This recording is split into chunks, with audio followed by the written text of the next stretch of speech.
Yeah, How was your we date are. the other Yesterday, day? Yeah. it was a good time. I definitely got Yeah. grilled a little bit too. What happened? I had exchanged contact information with Angie and Coley, and I hadn't followed up yet. Am I the only one side-eyeing Sahara? I don't think this is the show for her. I really don't. I think she should have been on something totally different. This is not it. They're just going to use her as a caricature just for entertainment purposes. That's the impression that I get. And poor Naeem, he doesn't stand a chance. He can try and impress the ladies as much as he wants, but I don't think they're going to give him a shot. But hey, it is what it is. And then Wayne, what did you expect, buddy? What did you expect? I think Wayne has a inflated sense of self, and I think he thought he was better than the woman on the show, and this is why he was in the position he was in. I don't think it's anything to do with the ladies. I think he didn't want to open up to them because he felt he was better than them. That's the impression that I get. I might be wrong, but hey, it is what it is. Hey there, thanks for stopping by, it's your girl Valerie. Welcome to my channel. If you're new here, don't forget to subscribe, click the like button, turn on the notification bell for when I upload new videos, and definitely leave a comment. In this episode, I'll be reviewing Ready to Love, Season 10, Episode 3.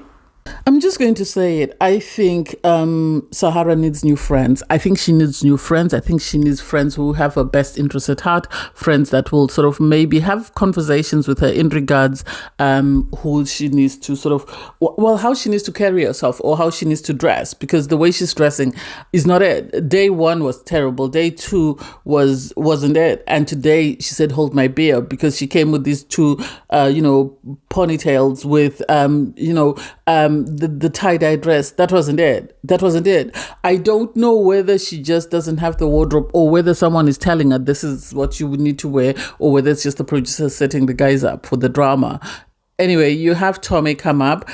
He reveals that, it's time for the singles to mix. So he's brought the 11 singles from the second mixer to meet the 11 from the first mixer.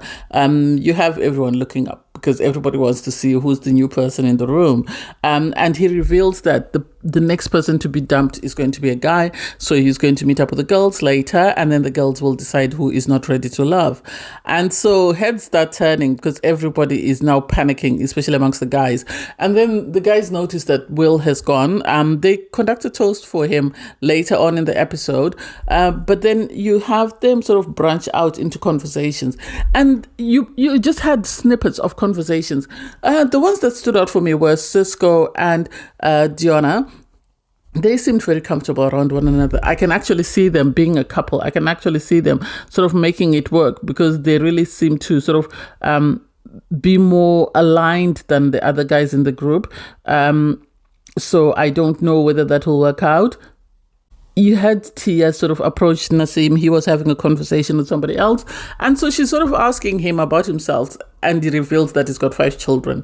And she was taken aback because initially she thought it was a joke. And it's like, this is not going to play well for him, the fact that he has 5 children, because most of the girls are being put off by it because he has 3 baby mamas and 5 children. So the idea of having to deal with those 3 ladies, I think, is a bit challenging for anyone. So let alone for someone who's dating him, knowing that he's got 5 children with 3 different women. So I don't know how that will play out. You had Shanice go on a date with Fritz, the firefighter, and she was sort of she was asking him about himself. She did go into interview style, although she tried to be a bit giggly-giddy because this was one of the issues she had last time. She's saying she doesn't feel like he's ready to love because he is not answering the questions the way she wants them answered. And it's like there's a 9-year age gap between the two of you, and maybe that's why he's not answering your questions the way you expect him to answer. So it might be that's the reason why. Maybe he's just trying to sort of get over the conversation and move on to the next person because he doesn't see a future with you. So it's okay. You can keep it stepping. You have Sahara sit down for a conversation with Hussein. I think Hassan sort of realized that he needs someone to fight for him, and he realized that maybe the guys were avoiding Sahara. So he decided to get her sweet, get her on his side. That way, if she is asked who she wants to dump, then she will fight for him. That's the impression that I get, because at the end of the day, she needs to be in a couple with someone. So it's whether or not she's open to, the idea of getting to know him. You have Diona have a conversation with Cam. Oh, Cam, sorry, I called him Frista at the time. Sorry, Cam. And they're having this conversation with Cam. They're both firefighters. It seems she's a senior firefighter. He's a junior firefighter. She says she never dates on the job. She says she trains cadets. And you could tell she was looking for an excuse. She was really looking for an excuse on how to sort of dump him. So she did everything within her power to sort of find excuses as to why she shouldn't, have anything to do with him. And he could tell that she was looking for an excuse because he just said, she's looking for every single negative thing so that she doesn't date me. And it's like, but there's a lot of things that you wouldn't align on. How would you feel about dating someone who's your senior? Besides that, she looks, a bit taller than you and stuff. So are you comfortable with that? Because I think age-wise, there's a year or two. Yeah, they're the same age. So I think it's more a matter of Diona doesn't want to date someone who's a rank below her. That's the impression that I get, because otherwise there was no reason for her to be hypercritical of him. So you have True arrange a group date. In the group date, she invites Shanice, Kiera, Jay, and Naeem with Hussein. So first to arrive is Naeem, and True and Naeem have a back and forth because it seems after the first mixer and the second mixer, people exchanged numbers. Sadly, the guys, it seems, have not been catching up with the girls that they connected with because the girls were waiting for the guys to send them messages, and True is not happy with Naeem. Naeem is saying that, she's got an iPhone. Normally on an iPhone, it changes color once somebody saved your number. So when my color didn't change, I assumed she hadn't saved my number. Her True's excuse is the fact that she's an entrepreneur and she says a lot of people have different numbers. So for her, it was just an assumption that, he had, he would just respond to her. He wouldn't care that she had saved, his number. So she didn't understand why he felt that way. So you have Kiera and Jay sit down for a conversation. Kiera and Jay agree that they both love a boy, love a girl. Their love language is physical touch. So he is worried that she's too far away. And I'm saying that's a bit too much. That's laying it on too thick. Do you really like her? Or are you saying that because you know that her guy is about to be dumped? She was saying, she doesn't want anyone to come after him because he's her guy. Do I see them together? I don't know. I really don't know. I would want to think that there is a future for them, but I don't know. I think she will last longer than some of the girls. That's for sure. You have Hussein sit down for a conversation with True. They seemed to get on very well. They really did. They seemed to sort of enjoy each other's company. So I hope it works out for them. Naeem had a conversation with Shanice. Sadly, Naeem, I think the things working against him are the fact that he's got 5 children. And the children are sort of split between 3 women. And I think that is going to be a downfall for him. I think had they had 5 children with 1 woman, then most of the ladies would have been interested in him. But he's good looking. He talks about the fact that he was a people pleaser and he used to prioritize everybody else. And you have Shanice telling him that she had to learn the word no. She learned it from Oprah. So I hope, if nothing else, Naeem is able to grow from this experience and become the best version of himself. So next up is Angie. She gets the opportunity to arrange a double date. So she arranges a double date with Cooley, Eddie, and Wayne. I don't understand the hype with Wayne, really. I don't. I think he needs a haircut. So we can see his face truly. Anyway, before the guys arrive, you have Cooley and Angie sort of having a conversation that, Wayne, apparently they've given him their numbers, but he's not responding to any, or he's not sort of sending them any messages or trying to establish contact. So they are sort of questioning, is he serious or is he not? Anyway, the guys present and they sit down. They actually have a great conversation. You have Wayne talk about his brother, and immediately Cooley becomes emotional because she apparently lost her brother in a motorbike accident in the Philippines. So she became very tearful because, she loves people talking about their relationships with their loved ones. So that's something that was touching for her. And she reveals that, her loss is one of the reasons why she was attracted to Eddie, because they had a conversation and you could see him warm up. And I think they could actually be a great couple, Eddie and Cooley, if they are allowed time to establish that connection, because even Angie picked up on it and she went, oh, I really love this connection. I really love the vibe that's between the two of you. And I was here for it. After she cried, they consoled her. She then left. It was a very peaceful and very harmonious sort of connection between the four of them. I love that. So Angie then sat down with Wayne and had a conversation with him that, we are making decisions on who is ready to love and who is not.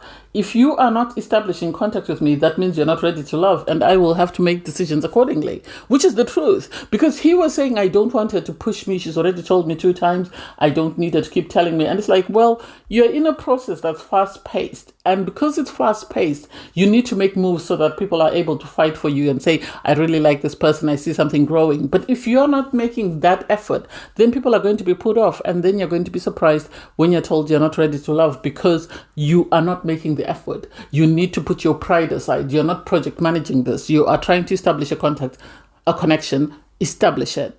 So you have Rocky arrange a date. So it's 3 couples going on a date. It's not a double date. It's not even a throuple. I don't know how to describe it. Anyway, so for the ladies are represented by Rocky, Rose, and Tay. The guys, it's Fritz, Cam, and Khalil. And so they went to this pottery date where they were trying to mold some sort of clay. And it was actually very cute because Khalil did very well. You had Rose flirting with Cam.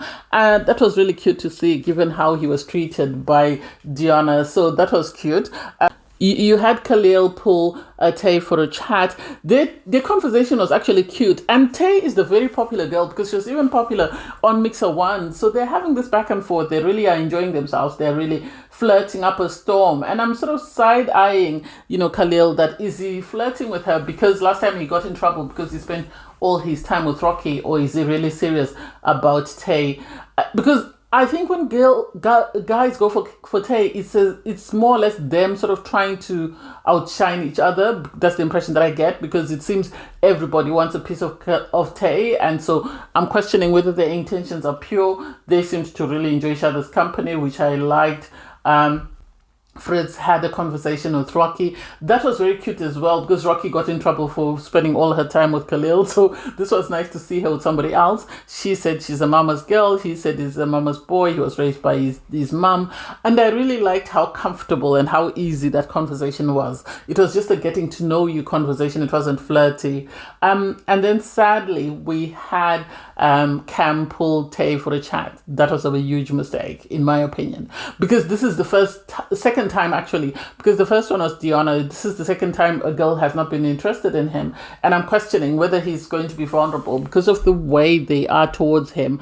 They're not very receptive. You could tell she was dismissive. You could tell she wasn't checked in with him, and she was just waiting for her time to be told, okay, it's over, let's go. And it's really sad because I think Cam is a great guy. I think he's going for the wrong girls, but I think he's a great guy, and I think he needs to sort of reassess and not panic that I'm going to be dumped, but actually reassess and see who he has more aligned with amongst the girls. So you have the ladies meet up with Tommy in the vault to discuss obviously their dates and see who they want to dump.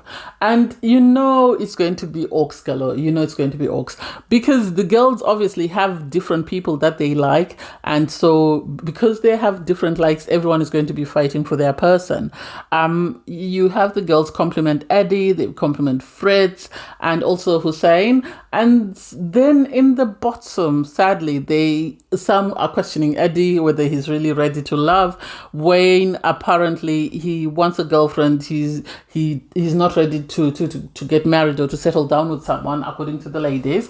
And also, he hasn't established contact, despite getting numbers. So he got Rocky's number. No, he got Angie's number, and he got... who else did he get? I think it was... no, I don't remember. Cooley, yeah, he got Cooley's number and he didn't contact them, so they are not feeling him. Naeem, sadly, True gave him her number, but he's adamant that she didn't give him her personal number. She just gave him a business number, so she must have given him a number that she felt was important, and or the number that she uses as a burner phone, and so he's not feeling it. This is why he's not establishing contact.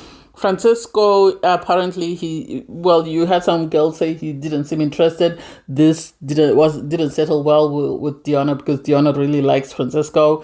And then Cam apparently is very superficial. Well, he seemed to talk more about his job being a firefighter than anything else. So this, I think, is what is putting the ladies off. They wanted him to sort of be a bit more forthcoming with things that are deeper. Anyway, you have Tommy tell the girls that you have to decide between, amongst you, who's going to give the bad news. And then, you need to meet up with the guys and you need to give them the bad news. And it's like, oh my God, who's going to be in the bottom? Anyway, turns out it's Tay and Diana. They're the ones that are giving the bad news. They're giving the bad news to Cam and Wayne. With Wayne, the girls, he's told by Tay, because he talks about the fact that he's coming from work. He's just worked a 24-hour shift, it seems, and so he's really exhausted, but he's there, he's ready, he wants to hear what's going on. So Tay tells him that he needs to dig deeper. I think this is what I think. This might be an opportunity for him. I think this is an influence opportunity because of the way he keeps talking about his job. If he really was ready to love, he would be talking about, connections, about wanting to know people, about his past relationships, what went wrong, what went right. He's always talking about his job and I don't get it. And I understand being a firefighter, he might not want to dig deep because obviously his colleagues might tease him about it. But at the same time, he has to find stories that are not going to be very hurtful, that he needs to tell these ladies from his life that will allow them to get to know him better. Wayne is told by Diana that sadly he has been dumped. He says he was very close friends with Diana, so he's happy to see her. But I agree. I think he was too pompous. I think he was too full of himself. I don't think he was self-reflective because when the girls were telling him you need to establish contact, he didn't. He said he didn't want to be pushed. He wanted to do things at his own pace. And sadly, this is not the place for that. At this place, you need to be able to sort of move at a fast pace. And so he is dumped. Surprised? Looking at the guys on the table, no. I'm actually pleasantly surprised that they haven't dumped Naeem. I think Naeem, they want to keep him for a bit longer, just so they can break him, it seems, or they can make him the villain. But I'm not surprised that Wayne is gone home. It is what it is. He deserves to go home. I think he wasn't ready to love myself. Anyway, thanks guys for watching. Please don't forget to like, share, comment, and subscribe. And click the link in my video to watch my review from episode 2. Bye guys.